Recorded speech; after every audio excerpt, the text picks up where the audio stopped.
सदी के सबसे महान योद्धा, जो 8 चिरंजीवियों में से एक है, जिसने अपनी ही माता का शीश काट दिया, जिसने पूरी पृथ्वी से 21 बार क्षत्रियों का संहार किया धर्म की रक्षा के लिए, जो भगवान विष्णु के दशावतारों में से एक है। इन्हीं ने तैयार किए भीष्म पितामह, कर्ण और द्रोणाचार्य जैसे महायोद्धा।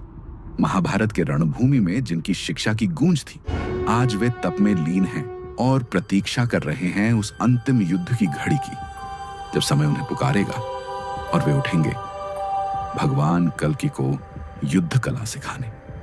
तो चलिए जानते हैं उस दिव्य अवतार की कथा, जो ब्राह्मण भी था और योद्धा भी, भगवान विष्णु के छठे रूप परशुराम की। एक ऐसी भूल जिसने इतिहास को मोड़ा और जन्म दिया भगवान परशुराम को, आर्षियार्चिक, तप और तेज का प्रतिरूप। एक दिन वे गाड़ी राजा के भव्य दरबार पहुंचे, स्वर्णिम आभा, राजसी वैभव, और उसी क्षण उनकी नजर पड़ी राजा की कन्या पर। क्षण भर में ही आर्षि के होंठों से निकला विवाह का प्रस्ताव। ऋषिवर, मेरी कन्या आपकी सेवा में प्रस्तुत है, लेकिन विवाह के बाद मुझे भी संतान प्राप्ति का आशीर्वाद दीजिए, क्योंकि मेरी बेटी के बाद मुझे अब तक कोई संतान नहीं हुई है। ऋषि सहमत हुए। 2 चरु यज्ञ प्रसाद बनाए, एक सत्यवती के लिए ब्राह्मण गुण वाला है, एक रानी के लिए क्षत्रिय गुण वाला है। लेकिन रानी को शंका हुई कि ऋषि ने सत्यवती को श्रेष्ठ प्रसाद दिया होगा। उसने दोनों प्रसाद बदल दिए। अब सत्यवती ने क्षत्रिय गुण वाला प्रसाद ग्रहण किया और रानी ने ब्राह्मण गुण वाला। जब ऋषि ऋचिक को यह पता चला, वे बोले, अब यह विधि का विधान है। सत्यवती के गर्भ से क्षत्रिय तेजस्वी पुत्र जन्म लेगा। सत्यवती ने विनती की, स्वामी, हम तो वनवासी जीवन जिएंगे, यह अनिष्ट होगा। ऋषि ने तब से गर्भ को शुद्ध किया।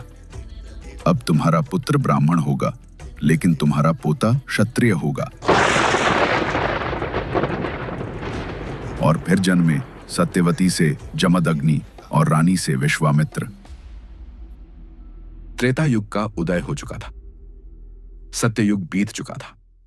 वो युग जहां धर्म स्थिर था, जहां ब्रह्मा, विष्णु और महेश की मर्यादाएं पृथ्वी पर भी दिखाई देती थी।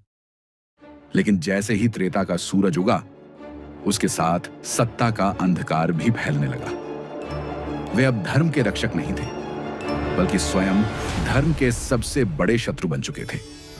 और तब महर्षियों और ब्रह्मर्षियों ने सभी देवताओं की सभा बुलाई।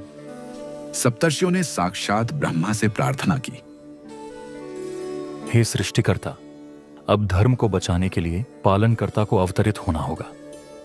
ब्रह्मा ने यह निवेदन भगवान विष्णु तक पहुंचाया और वहीं स्वयं विष्णु ने यह निर्णय लिया कि वे इस बार जन्म लेंगे एक महान तपस्वी महर्षि जमदग्नि के घर।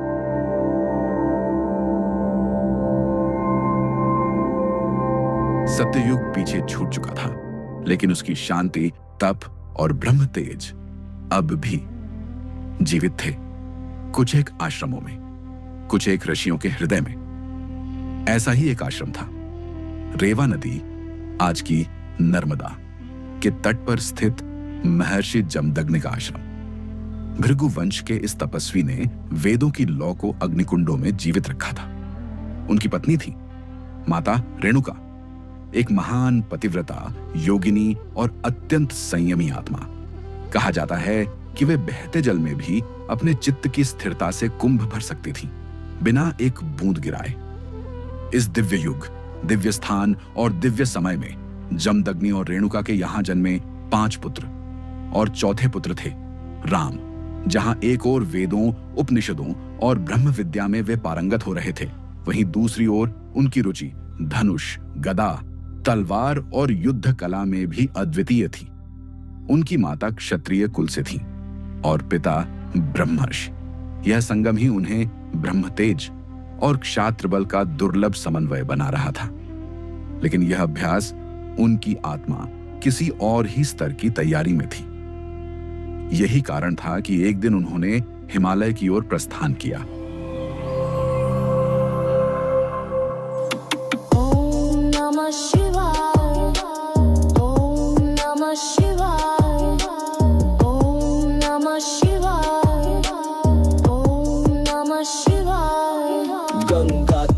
लताओं में बहे, कण कण में तेरा वास रहे। भस्म लगा के जो नाचे तू, उस तांडव में ब्रह्मांड डरे। भोले भोले हर हर बोले, शिवा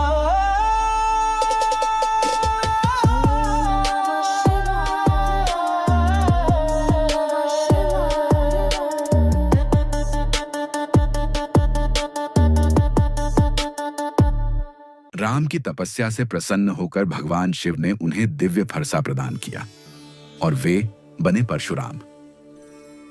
परशुराम केवल शस्त्र और तप में ही नहीं, बल्कि आज्ञा पालन और वैराग्य में भी उतने ही दृढ़ थे।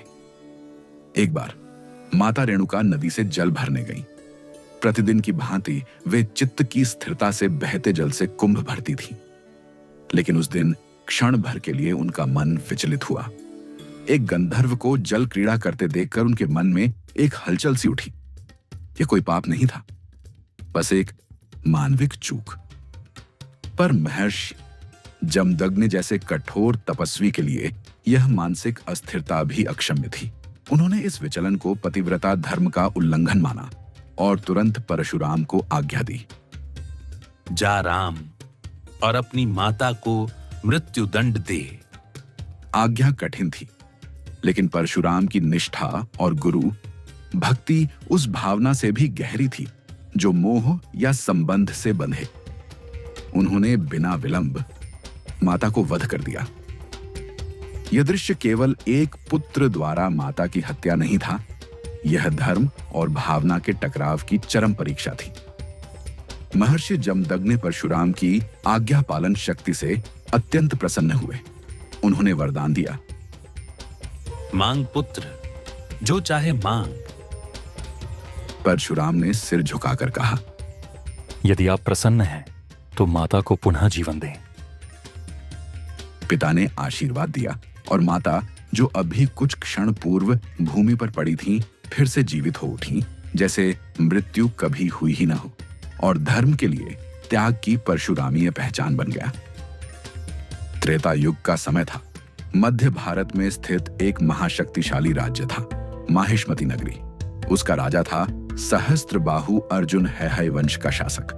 उसे सहस्त्रबाहु कहा गया क्योंकि उसने भगवान दत्तात्रेय की कठिन तपस्या की थी और उन्हें प्रसन्न कर ऐसा वरदान प्राप्त किया जिससे वह 1000 भुजाओं वाला बन गया। दत्तात्रेय ने न केवल उसे बल, साहस और अपराजेयता का वरदान दिया, बल्कि इच्छाओं की पूर्ति करने वाली अन्निमा, महिमा, लघिमा जैसी सिद्धियां भी प्रदान की। सहस्त्रबाहु अब केवल राजा नहीं था, वह स्वयं को देवतुल्य समझने लगा था। उसके पास थी अपार सेना। वह शासन करता था अनेक जनपदों पर और उसके 1000 पुत्र भी थे जो उसके समान ही गर्वीले और बलशाली थे। माहिष्मती का वैभव बढ़ता गया, लेकिन उसी के साथ बढ़ा सहस्त्रबाहु का अहंकार। एक बार राजा वन में भ्रमण कर रहा था। घूमते घूमते वह आर्षि जमदग्नि के आश्रम पहुंच गया। आर्षि ने जैसे ही राजा को देखा, उन्हें पहचानते ही आदर पूर्वक स्वागत किया, क्योंकि उनके लिए अतिथि भगवान का स्वरूप होता है। राशि ने राजा को श्रेष्ठ आसन पर बैठाया, शुद्ध और स्वादिष्ट भोजन परोसा, यहां तक कि राजसी भेंट तक अर्पित की।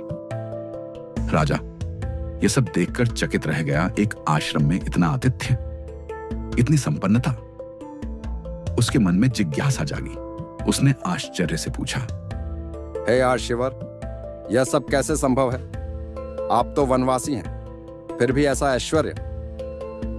महर्षि मुस्कुराए और उत्तर दिया, यह सब संभव हुआ है कामधेनु की कृपा से। यह दिव्य गाय हर यज्ञ, तप और आवश्यकता के लिए इच्छित वस्तुएं प्रदान करती है। यह धर्म की साधना का आधार है। सहस्त्रबाहु का मन डगमगाया। अहंकार के भीतर लालच का अंकुर फूट पड़ा। उसने कहा, ऐसी गाय तो किसी तपस्वी के पास नहीं, बल्कि राजा के महल में होनी चाहिए। महर्षि ने शांत स्वर में मना किया, किंतु सहस्त्रबाहु ने उनका अपमान किया और जबरन कामधेनु को हाँक ले जाने का प्रयास किया। जब यह बात परशुराम को झांत हुई तो उनका रक्त उबाल मारने लगा। उन्होंने तुरंत फरसा उठाया और उसी वन में पहुंचे जहां सहस्त्रबाहु अभी भी ठहरा हुआ था। वहीं उसी भूमि पर परशुराम ने उसका सामना किया। 1000 भुजाओं वाला अहंकारी राजा एक ब्राह्मण पुत्र के धर्म के आगे ढेर हो गया। पर कहानी यहीं समाप्त नहीं हुई। कुछ समय बाद जब परशुराम तप में लीन थे, सहस्त्रबाहु के 1000 पुत्रों ने मिलकर महर्षि जमदग्नि की हत्या कर दी। उन्होंने उनके 21 टुकड़े कर डाले और पिता के वध का प्रतिशोध एक निर्दोष ब्राह्मण की हत्या से लिया। जब परशुराम आश्रम लौटे और अपने पिता का रक्त रंजित शरीर देखा तो उनके भीतर अब केवल दुख नहीं था, बल्कि शुद्ध धर्म अग्नि धधक उठी। उन्होंने पृथ्वी की ओर देखा और प्रतिज्ञा ली।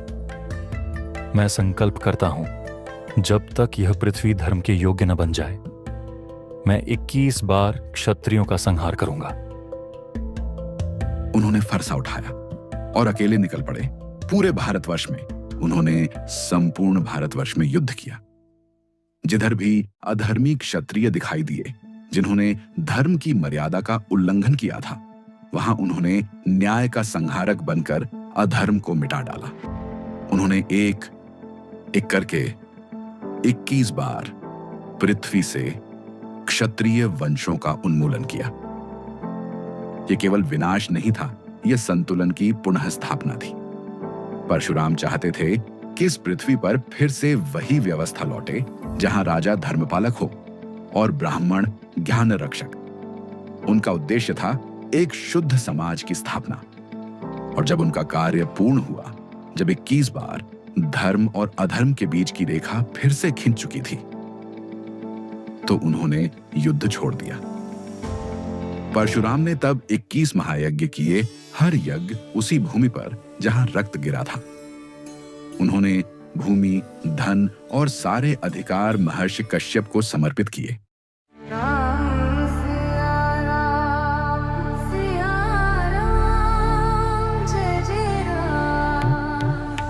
राम सिया राम जय जय राम। राम सिया राम जय जय राम।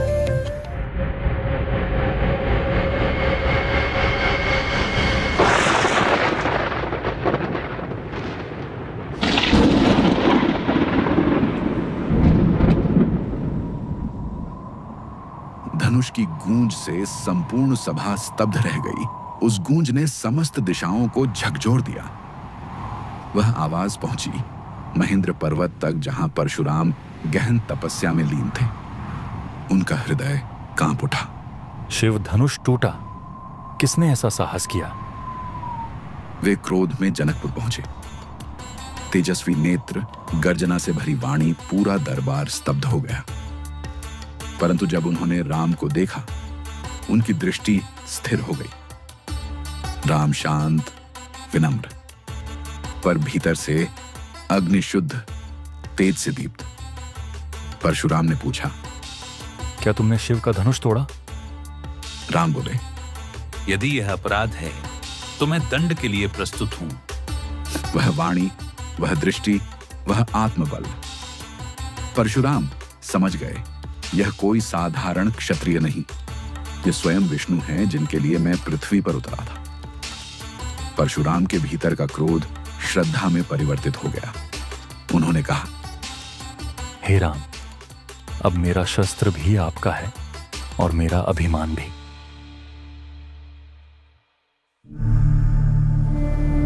कैलाश पर्वत का मौन, श्वेत हिमवर्षा के साथ बहती शीतल निर्मल वायु।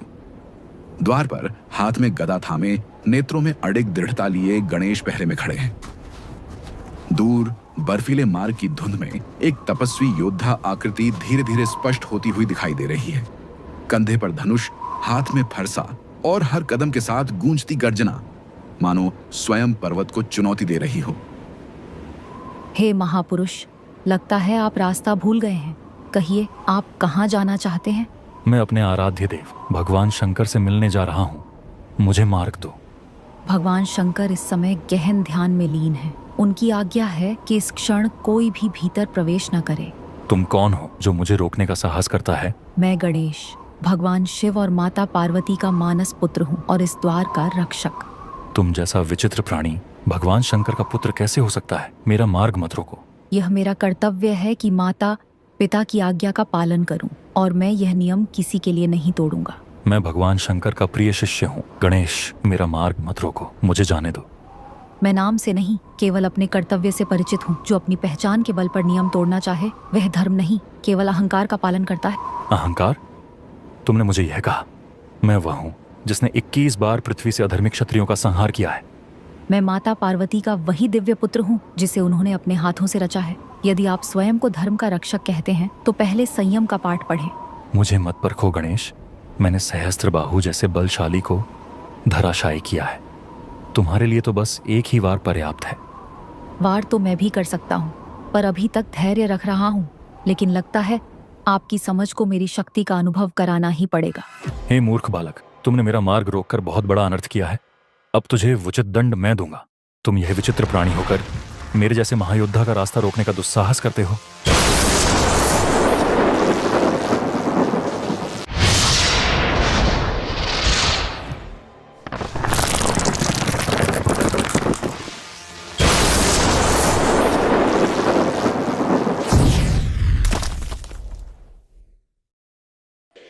परशुराम, गणेश, यह मेरी ही लीला थी। आज से गणेश एक दंत खिलाएंगे और यह टूटा हुआ दंत भविष्य में महान कार्य करेगा। इसी से महाभारत की रचना होगी।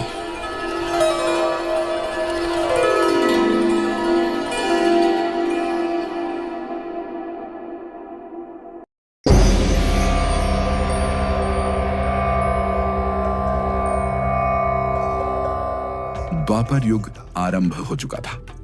काल धीरे धीरे उस महायुद्ध की ओर बढ़ रहा था जिसे इतिहास ने महाभारत के नाम से जाना। यह वह युग था जब धर्म और अधर्म की रेखाएं धुंधली पड़ चुकी थी। क्षत्रिय वंशों में नया रक्त था, लेकिन दिशा नहीं थी। महर्षि परशुराम ने स्वयं युद्ध भूमि से अलग रहकर इस बार युग को दिशा देने का निश्चय किया।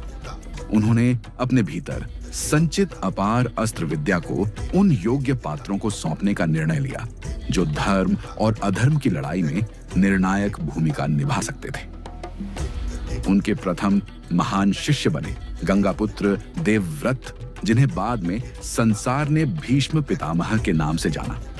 परशुराम ने उन्हें केवल शस्त्र चलाना नहीं सिखाया, उन्होंने उन्हें धर्म, त्याग और आत्म संयम का सार भी दिया। भीष्म की महान प्रतिज्ञा, उनका जीवन व्रत, ये सब कहीं ना कहीं परशुराम के ही तप और दृष्टि का परिणाम थे। इसी युग में एक और युवक आया, कर्ण। वह शौर्य का पुजारी था, पर पहचानहीन। समाज की सीमाएं उसे योद्धा बनने से रोक रही थी। कर्ण ने परशुराम से शिक्षा लेने के लिए ब्राह्मण होने का झूठ कहा। परशुराम ने उसे भी ब्रह्मास्त्र और दिव्य शस्त्रों की विद्या सिखाई। लेकिन एक दिन जब एक विषधर कीट ने कर्ण के जांग पर काटना शुरू किया और उसने पीड़ा सहकर भी कोई प्रतिक्रिया नहीं दी, तब परशुराम समझ गए कि वह ब्राह्मण नहीं हो सकता। तब के उस क्षण में परशुराम ने कर्ण को श्राप दे दिया कि जब वह अपने जीवन की सबसे बड़ी लड़ाई में होगा, तब यह दिव्य विद्या उसे विस्मृत हो जाएगी। यह श्राप न केवल कर्ण की नियति बदल गया, बल्कि पूरे महाभारत युद्ध की दिशा भी। परशुराम स्वयं इस युद्ध में नहीं उतरे। उन्होंने अपने आप को अलग रखा, क्योंकि इस बार उनका उद्देश्य युद्ध करना नहीं, युग बनाना था।